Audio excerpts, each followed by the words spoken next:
मित्रों नमस्कार। मैं डॉक्टर कमलेश कुमार सारसर, सहआचार्य इतिहास, राजकीय महाविद्यालय बांदीकुई। जैसा कि हमारी पिछली क्लास में चर्चा चल रही थी कि हम मुगल कालीन भारत के इतिहास जानने के जो प्रमुख स्रोत हैं वो कौन कौन से हैं। कल हमने चर्चा की थी बाबरनामा और हुमायूंनामा। बाबरनामा जो कि बाबर की आत्मकथा है और हुमायूंनामा जो कि गुलबदन बेगम के द्वारा लिखा गया ग्रंथ है, जो कि अकबर के शासनकाल के बारे में और मुगल काल के बारे में महत्वपूर्ण जानकारी देते हैं। इसी क्रम में हम आगे बढ़ते हैं अबुल फजल द्वारा लिखित अकबरनामा। अकबरनामा जिसे आईने अकबरी भी कहा जाता है, कहते हैं कि अबुल फजल ने इस ग्रंथ की जो रचना की ये अकबर के आदेश पर की। अकबर जो कि अपने पूर्वजों के बारे में और उसने जो राजनीतिक उपलब्धि हासिल की थी उन सबका वो एक तरीके से इतिहास लिखना चाहता था और इसका दायित्व उसने अबुल फजल को दिया। और अबुल फजल ने इस ग्रंथ को लिखने के लिए न केवल प्राचीन जो कि सल्तनत कालीन जो ग्रंथ थे उनका भी उसने अध्ययन किया और जो उस समय के जो प्रमुख उस समय के लेखक थे उनसे भी सामग्री जुटाई गई और उसके पश्चात उसने इस ग्रंथ की रचना की। अकबरनामा जिसके अंदर तीन मुख्य रूप से पार्टों के अंदर इसे विभक्त किया गया है, part number 1, part number 2, part number 3। और इसमें 1602 तक की घटनाओं का वर्णन मिलता है। पार्ट नंबर 1 के अंदर जो बताया गया है कि तैमूर और उसके जो उत्तराधिकारी थे, तैमूर जिसे मुगलों का एक तरीके से हम कहें वंशज कहा जाता है,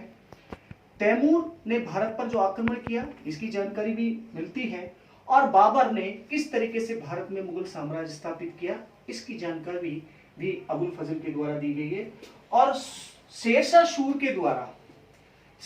के द्वारा जो सूरवंश की स्थापना की गई हुमायूं को सत्ता से हटाने के पश्चात, जब शेरशाह ने यहाँ शासन किया और उसके द्वारा जो शासन व्यवस्था स्थापित की गई, उसने जो शासन का संचालन किया उसकी भी अहम जानकारी हमें इस ग्रंथ के अंदर मिलती है पार्ट फर्स्ट के अंदर। पार्ट सेकंड की यदि हम बात करें तो इसके अंतर्गत आईने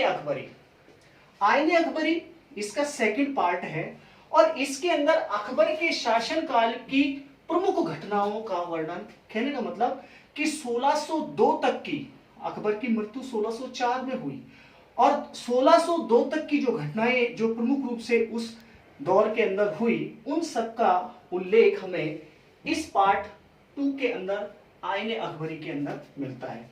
आईने अकबरी के अंदर जो मुख्य रूप से जो बातें कही गई है उसमें हम चाहे राजकीय राजकोष की बात करें, चाहे हम टकसाल की बात करें, चाहे मनसबदारी व्यवस्था की बात करें, चाहे आखेट और मनोरंजन की बात करें, या हम ये कहें कि टोडरमल के द्वारा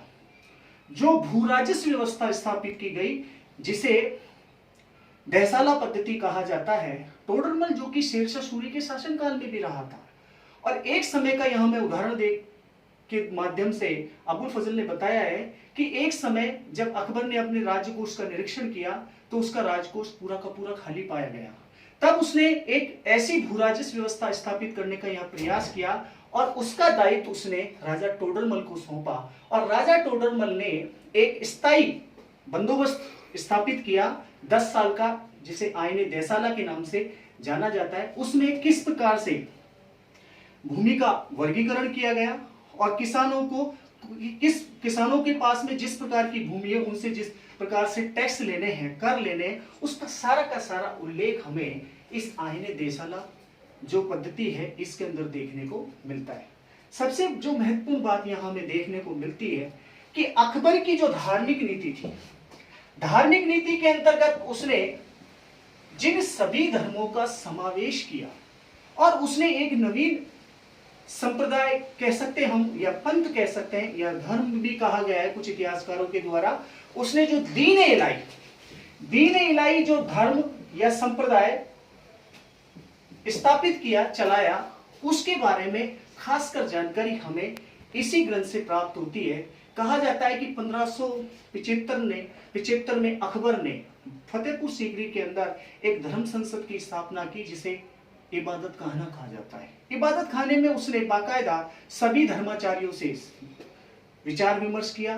मुस्लिमों से भी विचार विमर्श किया, उसने हिंदू पंडितों को, विद्वानों को भी बुलाया, ईसाइयों से भी उसका विचार विमर्श हुआ, जैन मुनि, जैन आचार्यों से भी उसका विचार विमर्श हुआ, और उसके पश्चात पारसियों से भी उसका विचार विमर्श हुआ। और उसके पश्चात उसने पाया कि सभी धर्मों के अंदर जो अच्छाइयां हैं, उन सभी धर्मों की अच्छी बातों को उसने लेने के पश्चात उसने 1580-81 के अंदर एक नया धर्म चलाया, जिसे दीन इलाही के नाम से जाना जाता है। कहा जाता है कि अकबर,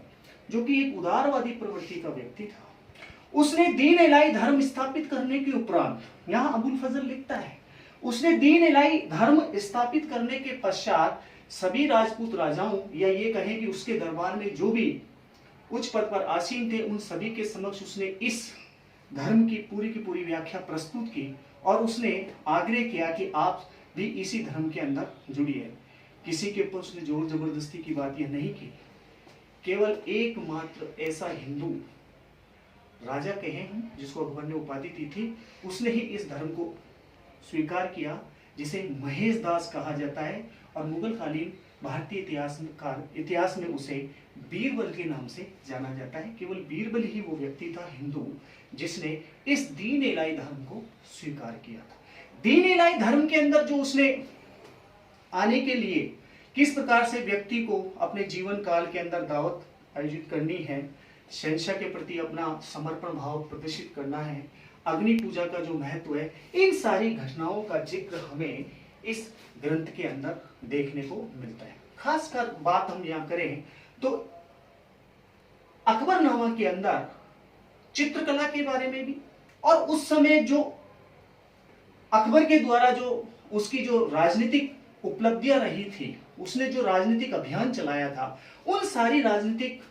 उपलब्धियों के बारे में भी हमें खासकर जानकारी इस ग्रंथ से हमें प्राप्त होती है।